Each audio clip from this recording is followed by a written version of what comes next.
আমাৰ ব্ৰিলিয়েন্স একাডেমি প্ৰতি বছৰে হৈ আছে। এইবাৰো মানে আমি প্ৰস্তুতি চলাইছোঁ আৰু ইতিমধ্যে পূজাৰ পৰ্বভাগ আৰম্ভ হৈছে। আৰু আমি জানো যে আমি বাল্যকালৰ পৰা আমি পাই আহিছোঁ যে শিক্ষাৰ লগত আধ্যাত্মিক চিন্তা চৰ্চাৰ পৰিৱেশৰ এটা সুসম্পৰ্ক আছে।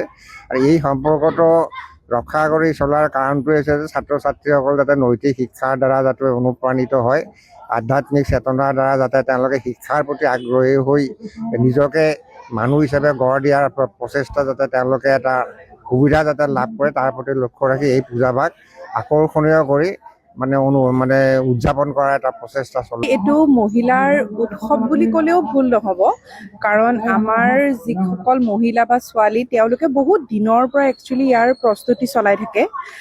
সৰু সৰু বস্তু লাগিলে সেইটো মেকআপৰে হওক, কাপোৰেই হওক, লাগিলে তেওঁলোকৰ চেণ্ডেলযোৰেই হওক, বহুত দিনৰ পৰা তেওঁলোকে চিন্তা চৰ্চা কৰি পেলাই আজি এই দিনটো উদযাপন কৰে।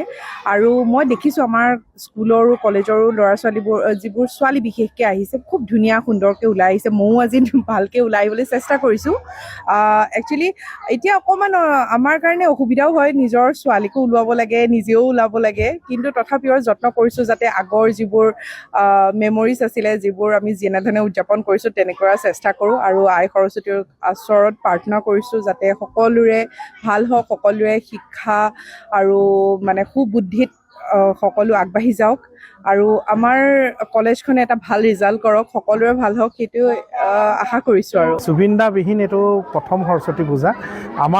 জুবিন দা আমাৰ হৃদয়ত আছে, আমাৰ আত্মাত আছে। জুবিন দাৰ এই যিটো 15 ফুট ওখ কাঠত আমি মূল প্ৰৱেশদ্বাৰৰ সন্মুখৰ ভাগতে আমি তাক স্থাপিত কৰিছোঁ।